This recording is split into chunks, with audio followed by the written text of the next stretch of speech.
ओम शांति। 3रा मे 2024 प्रातमुरली बापदादा मधुबन। मिष्टि बाच्चारा এই দুঃখধামকে বেঁচে থেকেও ডিভোর্স দাও, কেননা তোমাদের সুখধামে যেতে হবে। প্রশ্ন, বাবা বাচ্চাদেরকে কোন একটি মাত্র ছোট্ট পরিশ্রম দিয়ে থাকেন? উত্তর, বাবা বলেন বাচ্চারা কাম হলো মহাশত্রু, এর উপরেই তোমাদের বিজয় প্রাপ্ত করতে হবে। তোমাদেরকে এই একটি মাত্র ছোট্ট পরিশ্রমটি দিয়ে থাকি। তোমাদের সম্পূর্ণ পবিত্র হতে হবে, পতীত থেকে পবিত্র অর্থাৎ পারস হয়ে উঠতে হবে, অর্থাৎ দিব্যগুণে সম্পন্ন। যারা পারস হবে তারা পাথর বুদ্ধি হতে পারে না। তোমরা বাচ্চারা এখন সুন্দর ফুল হয়ে উঠলে বাবা তোমাদের নয়নে বসিয়ে নিয়ে যাবেন। ওম শান্তি। আত্মিক বাবা আত্মিক বাচ্চাদেরকে বোঝাচ্ছেন, এটা তো বাচ্চারা নিশ্চয়ই বুঝেছ যে আমরাই ব্রাহ্মণ, যারা দেবতা হবে সম্পূর্ণরূপে নিশ্চিত, তাই না? টিচার যাদের শিক্ষা প্রদান করেন, নিজের সমতুল্য করে তোলেন, এটা তো নিশ্চয়ের ব্যাপার। কল্পে কল্পে বাবা এসে বোঝান, আমি নরকবাসীদের স্বর্গবাসী করে তুলি। সম্পূর্ণ দুনিয়াকে রচনা করার জন্য কেউ তো থাকবেন, তাই না? বাবা স্বর্গবাসী করে তোলেন আর রাবণ এসে নরকবাসী করে তোলে। এই সময় হলো রাবণ রাজ্য, সত্যযুগ হলো রাম রাজ্য। রাম রাজ্য স্থাপনাকারী যখন আছে, তখন রাবণ রাজ্য স্থাপনাকারীও নিশ্চয়ই কেউ হবে। রাম ভগবানকে বলা হয়, আর ভগবান নতুন দুনিয়া স্থাপন করেন। জ্ঞান তো অনেক সহজ, এমন কোনো বড় বিষয় নয়, কিন্তু এমনই পাথর বুদ্ধি যে পারস বুদ্ধি হওয়া অসম্ভব বলে মনে করে। নরকবাসী থেকে স্বর্গবাসী হতে গেলে বড় পরিশ্রম করতে হয়, কেননা মায়ার প্রভাব বিস্তৃত। কত বড় বড় বিল্ডিং 50 তলা 100 তলা তৈরি করে। স্বর্গে এত বিশাল মহল হয় না, আজকাল এখানেও তৈরি করে চলেছে। তোমরা ভাবছো সত্য যুগে এমন মহল হয় না, যেমনটা এখানে তৈরি করে। বাবা স্বয়ং বোঝান, এত ছোট বৃক্ষ সম্পূর্ণ বিশ্বে থাকে। সত্য যুগে লোক সংখ্যা কম থাকে, যে ওখানে অনেক তলা বিল্ডিং তৈরি করার কোনো প্রয়োজনই পড়ে না। প্রচুর পরিমাণে জমি পড়ে থাকে, এখানে তো জায়গাই নেই, সেই জন্যই জায়গার মূল্য কত বৃদ্ধি পেয়েছে। ওখানে জায়গার জন্য কোনো মূল্য দিতে হয় না, না মিউনিসিপ্যালিটির ট্যাক্স ইত্যাদি দিতে হয়। যার যত পরিমাণ জায়গার প্রয়োজন নিতে পারে। ওখানে তোমরা সর্বসুখ লাভ করতে পারো, শুধুমাত্র বাবার এই নলেজের দ্বারা। মানুষ 100 তলা বিল্ডিং ইত্যাদি যা কিছু তৈরি করে, তার জন্য তো অর্থ লাগে, তাই না? ওখানে কোনো অর্থের প্রয়োজন পড়ে না। অগাধ ধন সম্পত্তি থাকে, টাকা পয়সার কোনো কদর নেই। প্রচুর টাকা থাকলে তা দিয়ে কি করবে? সোনা হিরে মুক্ত দিয়ে মহল তৈরি করে। এখন তোমরা বাচ্চারা কত কি বুঝতে পারছো।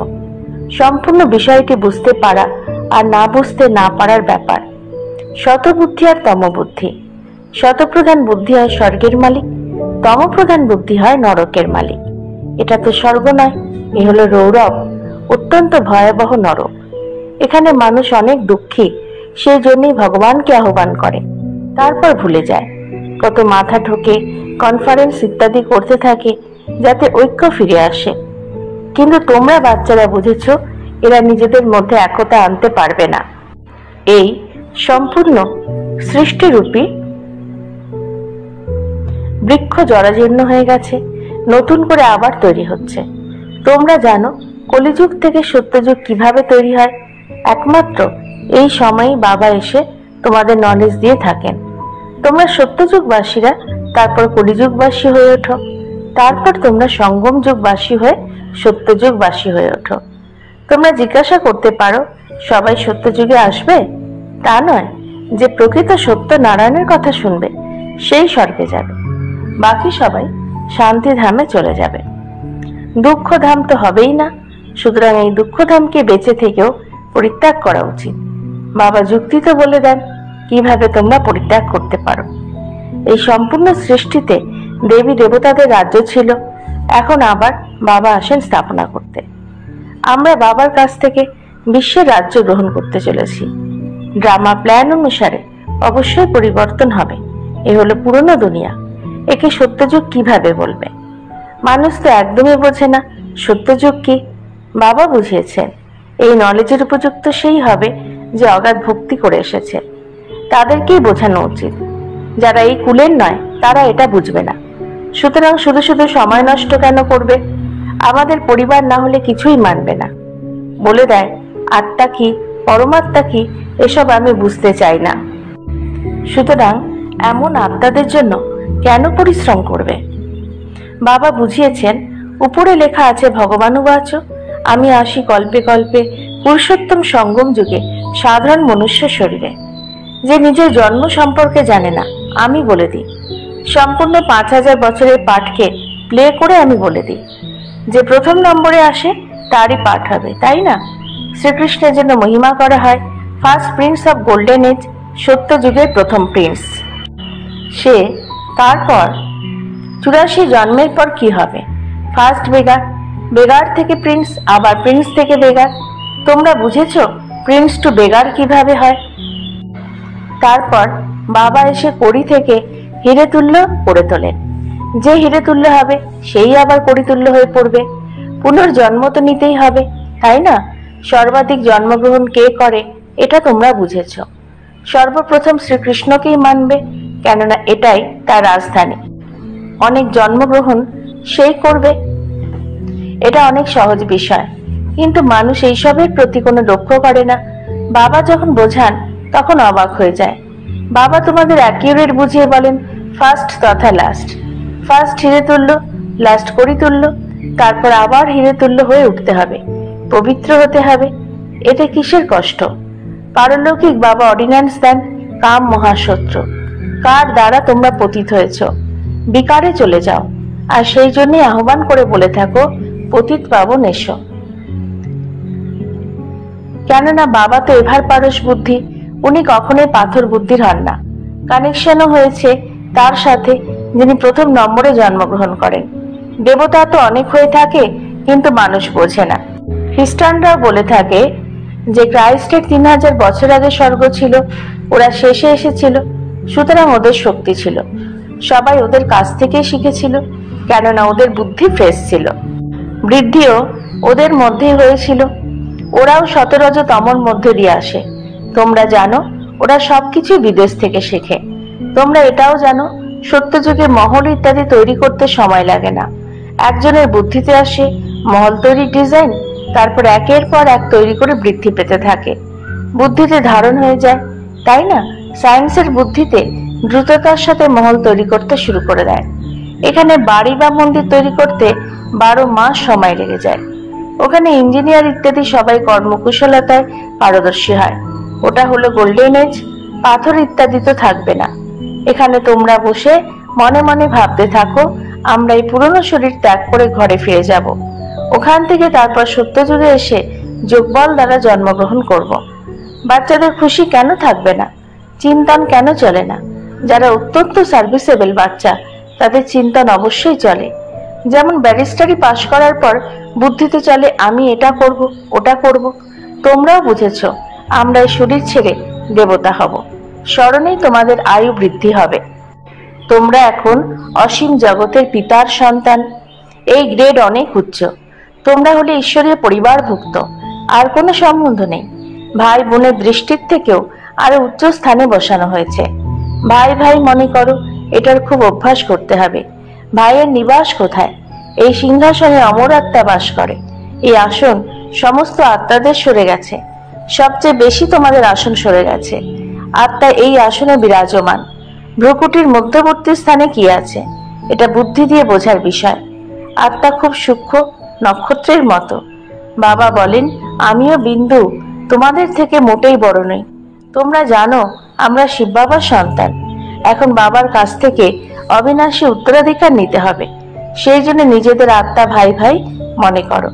বাবা তোমাদের সামনে এসে শিক্ষা প্রদান করছেন। যেমন যেমন অগ্রসর হওয়ার চেষ্টা চলতে থাকবে, বিঘ্ন ড্রামা অনুসারে আসতে থাকবে। এখন বাবা বলছেন তোমাদের পতিত হওয়া উচিত নয়, এটাই অর্ডিন্যান্স। আত্মা এখন তমপ্রধান হয়ে গেছে, বিকার ছাড়া থাকতে পারে না। যেমন গভর্নমেন্ট বলে মদ্যপান করো না, কিন্তু মদ্য ছাড়া থাকতেই পারে না। তারপর আবার বলা তাদেরই মদ্যপান করিয়ে বলা হয় অমুক স্থানে বোম সমেত ঝাঁপিয়ে পড়ো, কত ক্ষয়ক্ষতি হয়। তোমরা এখানে বসে বিশ্বের মালিক হতে যাচ্ছ। ওরা ওখানে বসে বসে বোমা নিক্ষেপ করে সম্পূর্ণ বিশ্বকে বিনাশ করার জন্য। কত রকম প্রতিযোগিতা চলে ধ্বংসের জন্য। তোমরা এখানে বসে বসে বাবাকে স্মরণ করে বিশ্বের মালিক হয়ে যাও।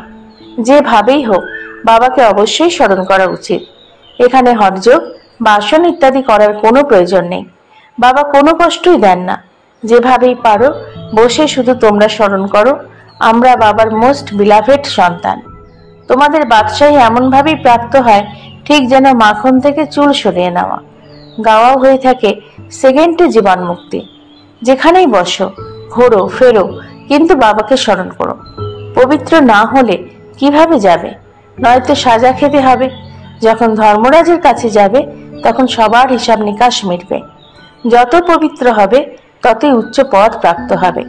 ইম্পিওর থেকে গেলে শুকনো রুটি খেতে হবে। যত বাবাকে স্মরণ করতে থাকবে পাপ কাটতে থাকবে। এখানে খরচের কোনো প্রশ্ন নেই। যদি গৃহে থাকতে হয় থাকো, বাবার কাছে থেকেও মন্ত্র নিয়ে নাও। এই হলো মায়াকে পরাজিত করার মন্ত্র, মনমনা ভব। এই মন্ত্র নিয়ে যাও। এরপর চাইলে গৃহে ফিরে যেতে পারো। মুখে কিছু বলার প্রয়োজন নেই। অলফার বাদশাহীকে স্মরণ করো। তোমরা বুঝেছ, বাবাকে স্মরণ করলে আমরা শতপ্রধান হয়ে যাব, পাপ বিনষ্ট হবে। বাবা নিজের অনুভব শুনিয়ে থাকেন। যখন খেতে বসি ভাবি বাবাকে স্মরণ করে খাবার গ্রহণ করব, কিন্তু তৎক্ষণাৎ ভুলে যাই।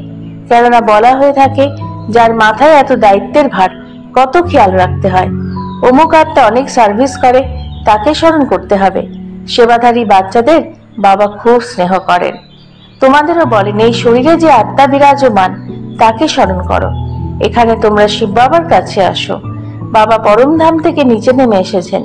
তোমরা সবাইকে বলে থাকো ভগবান এসেছেন, কিন্তু ওরা বোঝে না। যুক্তি দিয়ে বোঝাতে হবে। লৌকিক আর অসীম জগতের দুইজন পিতা।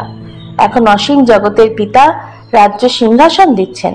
পুরনো দুনিয়ার বিনাশ সামনে অপেক্ষা করছে। এক ধর্মের স্থাপনা অনেক ধর্মের বিনাশ ঘটবে। বাবা বলেন, মামেকম স্মরণ করলে তোমাদের পাপ ভস্মীভূত হয়ে যাবে। কেননা এই হলো যোগ অগ্নি, যার দ্বারা তোমরা তমপ্রধান থেকে শতপ্রধান হয়ে যাবে। এই উপায় বাবাই বলে দিয়েছেন। তোমরা বাচ্চারা জানো, বাবা সবাইকে সুন্দর ফুল বানিয়ে নয়নে বসিয়ে নিয়ে যান। উপার্জন অনেক। বাবাকে ভুলে গেলে অনেক লোকসান হবে। প্রকৃত ব্যবসায়ী হও। বাবাকে স্মরণ করলেই আত্মা পবিত্র হবে। তারপর এক শরীর ছেড়ে অন্য শরীর ধারণ করবে। সুতরাং বাবা বলেন, মিষ্টি মিষ্টি বাচ্চারা দেহি অভিমানী হও। এই অভ্যাস যথার্থ রূপে গড়ে তুলতে হবে। নিজেকে আত্মা মনে করে বাবার কাছ থেকে শিক্ষা গ্রহণ করলে তরি পার হয়ে যাবে, শিবালয়ে চলে যাবে। চন্দ্রকান্ত বেদান্তেও এই কথাই আছে। নৌকা কিভাবে গিয়ে চলে, তারপর মাঝপথে কোনো জিনিসের প্রতি আকৃষ্ট হয়ে কিছু কিছু যাত্রী নেমে পড়ে, তারপর স্টিমার ওদের ফেলে এগিয়ে চলে। এই হলো ভক্তি মার্গের শাস্ত্র। আবারও তৈরি হবে, তোমরা আবারও পড়বে। তারপর আবার যখন বাবা আসবেন তখন এসব পড়া ছেড়ে দেবে। বাবা আসেন সবাইকে নিয়ে যেতে। ভারতের উত্থান আর পতন কিভাবে হয় খুব পরিষ্কার। এখানে শ্যাম আর সুন্দর হয়। ব্রহ্মা থেকে বিষ্ণু, বিষ্ণু থেকে ব্রহ্মা, একজনই তো শুধু হয়, তাই না? এটা সম্পূর্ণরূপে বোঝাতে হবে। কৃষ্ণ সম্পর্কেও বোঝাতে হবে, কখন সুন্দর আর কখন শ্যাম হয়। সে যখন স্বর্গে যায় তখন নরককে লাথি মারে। চিত্রে এটা পরিষ্কার, তাই না? তোমাদের রাজকীয় চিত্র তৈরি করা হয়েছিল। আচ্ছা, মিষ্টি মিষ্টি হারানিধি বাচ্চাদের প্রতি মাতা পিতা বাপদাদার স্মরণে স্নেহ সুমন আর সুপ্রভাত। আত্মাদের পিতা তার আত্মারূপী বাচ্চাদেরকে জানাচ্ছেন নমস্কার। আমাদেরও বাপদাদাকে ধন্যবাদ, নমস্কার। ধারণার জন্য মুখ্য সার এক, বাবার অর্ডিন্যান্সকে পালন করার জন্য আমরা আত্মারা হলাম ভাই ভাই। প্রকৃতির মাঝখানে আমাদের নিবাস। আমরা অসীম জগতের পিতার সন্তান। এটা হলো আমাদের ঈশ্বরীয় পরিবার। এই স্মৃতিতে থাকতে হবে। দেহি অভিমানী হওয়ার অভ্যাস গড়ে তুলতে হবে। 2, ধর্মরাজের শাস্তি থেকে বাঁচার জন্য নিজের সমস্ত হিসাবপত্র মিটিয়ে ফেলতে হবে। মায়াকে বশীভূত করার যে মন্ত্র পেয়েছ তাকে স্মৃতিতে রেখে শতপ্রধান হয়ে উঠতে হবে। বরদান, বিন্দুরূপে স্থিত হয়ে অন্যদেরকেও ড্রামার বিন্দুকে স্মরণ করিয়ে দেওয়া বিঘ্ন বিনাশক ভব। যে বাচ্চারা কোনো কথাতেই কোশ্চেন মার্ক দেয় না, সদা বিন্দুরূপে স্থিত থেকে প্রত্যেক কাজে অন্যদেরকেও ড্রামার বিন্দুকে স্মরণ করিয়ে দেয়, তাদেরকেই বিঘ্ন বিনাশক বলা হয়। তারা অন্যদেরকেও সমর্থ বানিয়ে সফলতার স্টেজকে নিকটে নিয়ে আসে। তারা লৌকিকের সফলতার প্রাপ্তিকে দেখে খুশি হয় না, বরং অসীম জগতের সফলতা মূর্তি হয়। সদা একরস এক শ্রেষ্ঠ স্থিতিতে স্থিত থাকে। তারা নিজেদের সফলতার সহস্থিতির দ্বারা অসফলতাকেও পরিবর্তন করে দেয়। স্লোগান: দুয়া নাও দুয়া দাও, তবে খুব তাড়াতাড়ি মায়াজিত হয়ে যাবে। ওম শান্তি।